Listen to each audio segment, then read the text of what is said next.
కుమార్, బయట నిలబడిపోయావి, లోపల రా. నేను వచ్చింది నీ అతిథి మర్యాదలు అందుకోవడానికి కాదు, నా జీవితంతో నువ్వు ఎందుకు ఆటలాడుతున్నావో తెలుసుకోవడానికి. నువ్వు పొరపడబడుతున్నావు కుమార్.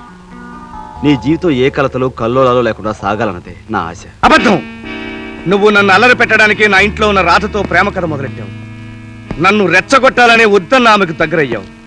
అయినా సహించాను. కానీ ఇప్పుడు నా సీత మీద దారుణమైన నింద వేసి నాకు మనశ్శాంతి లేకుండా చేస్తున్నావు. అసలు అసలు సీత ఎవరో నీకు తెలుసా? సీతను ఎప్పుడైనా నువ్వు చూసావా? సీత అంటే ఎవరనుకుంటున్నావు? సీత నా దేవత, నా ప్రాణం, నా సర్వస్వం. నీలాంటి వాడి నీడ కూడా పడనంత పవిత్రురాలురా నా సీత. అటువంటి సీతకు నీకు పాపిష్టి సంబంధం ఉందని ఎందుకు అబద్ధం చెప్పావు? ఎందుకు నా జీవితంతో ఆడుకుంటున్నావు? చెప్పు. చెప్పలేను. I'm sorry. చెప్పను. చెప్పు. ఈ చేత నిజం ఎలా చెప్పించాలో నాకు తెలుసురా. చెప్తావా లేదా? చెప్పు. చెప్పు. చెప్పు. చెప్తావా లేదా? చెప్తావా లేదా?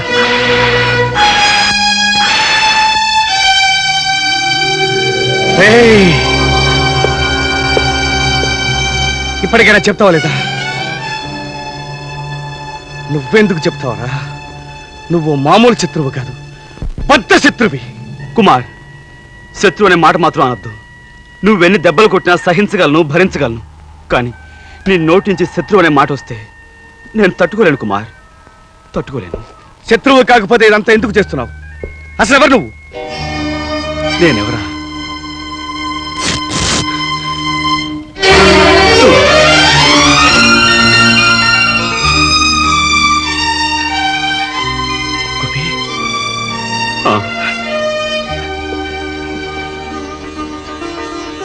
గోపి. రాజా, రాజా. గోపి. రాజా. గోపి. రాజా. గోపి. రాజా.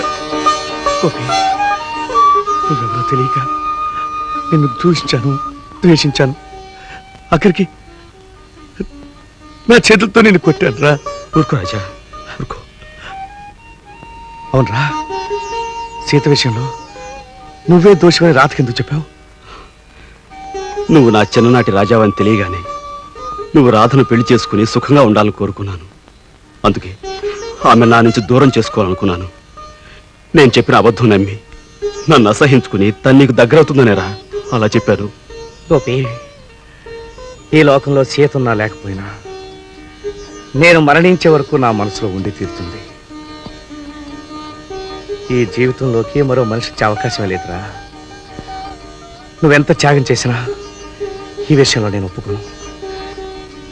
నిన్ను ప్రేమించిన రాధ నీ సొంతమే కావాలి. మీ ఇద్దరికీ పెళ్లి చేయడమే నా కర్తవ్యం రా. రాజా. అవునరా, వస్తాను రా. రాజా.